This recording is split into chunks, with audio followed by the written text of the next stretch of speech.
National Gallery's framing department and the main workshop, and we are working on the back of the frame for the Artemisia. Frames have to be in fully working order at the National Gallery so that paintings are safely contained and the glass, if it needs to be glazed, can fit into the frame.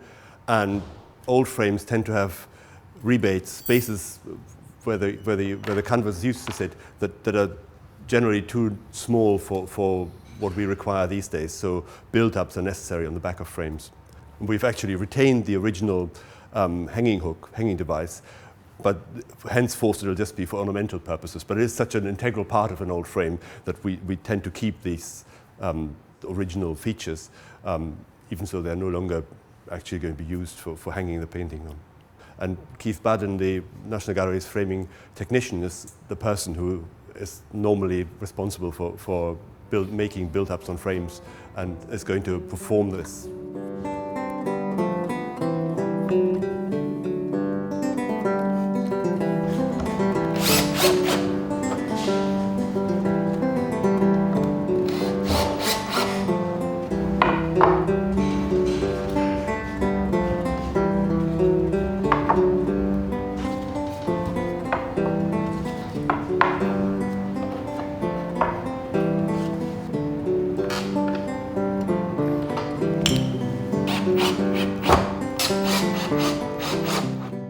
There's two different heights to the build-up, one to take the picture plus a backboard, and the backboard sits within the outer build-up's height. So this will be enclosed with a backboard.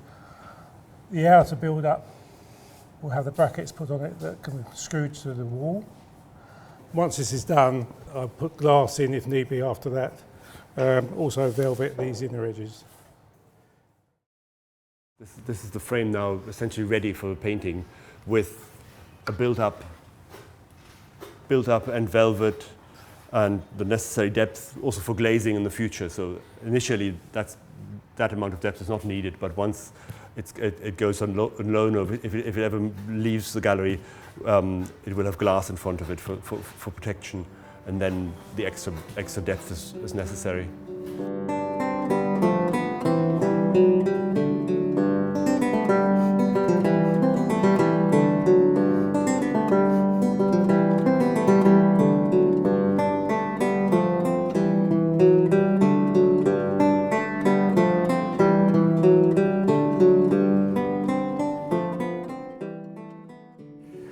So this is a really exciting moment. We've chosen the frame between the two that we'd narrowed it down to, and now we can see the restored paintings in the frame, and now we get a chance to see how they really work together.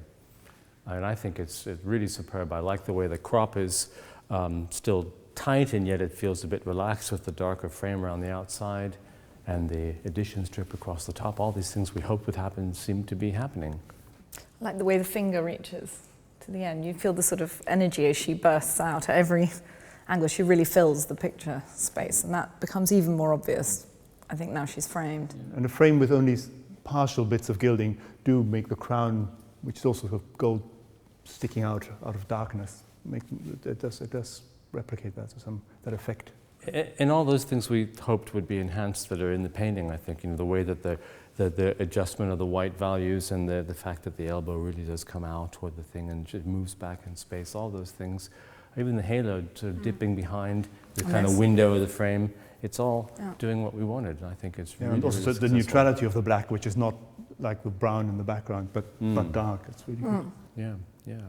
I like the way the ridge of paint of her kind of ochre cloak sort of picks up on that as well. Yeah, it's a funny balance, isn't it? You frame that really enhances it isn't too kind of matchy also. It seems to be working really, I think, very well. And I think there's just no getting around the fact that it's preferable to have an original frame as we've chosen. Yes, that's our preferred method of framing paintings, whenever we can, to source frames of the right period. Which, of course, for an almost square picture is a challenge, because it's very unlikely you ever find a frame of this with this ratio. It's very lucky that we were able to modify this in a way that makes it work for this format. Yes, we were the fact that it was the right height, which means that because of the design of the frame, that really not only this length is untouched, but actually most of the ornament, because the ornament actually follows around on this upright member. So all of that we left completely untouched, and were able to disguise the extension and width quite effectively. Yeah, the scale for all the ornaments and all the parts of the frame is absolutely unchanged, really. The larger relationships. Yeah, So but they also work really well, most of the ornamented part of the frame is completely untouched and original, Yeah. which I think made it possible to effectively extend it. Yeah. I think you could have replicated it, but I like the idea of having this picture hanging in a genuinely old frame. And there are, if you look at it, there are wormholes and cracks and just elements which look of real age rather than the artificial aging, which is something that you just you can't replicate, or not easily, and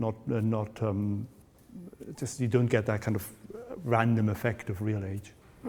It's such an interesting question too, the way our appreciation of the sense of an aged frame and an aged painting and whether they're in step with one another. Sometimes we have pictures that, you know, look newer than their old frames, and sometimes it's the other way around, but this one seems to be in a kind of harmony, I think. It really, you know, we don't, all these things that work without needing to draw attention to themselves, they just are, and it seems calm and really It's the most natural Yeah. combination of picture and frame.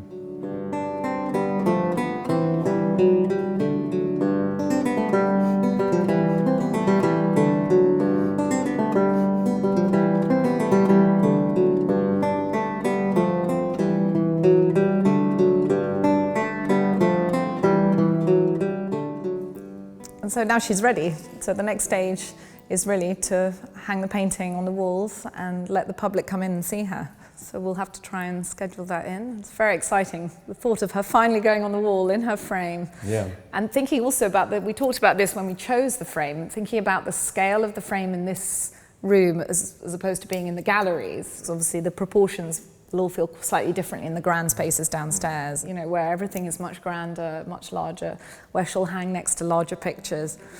It's a very exciting moment.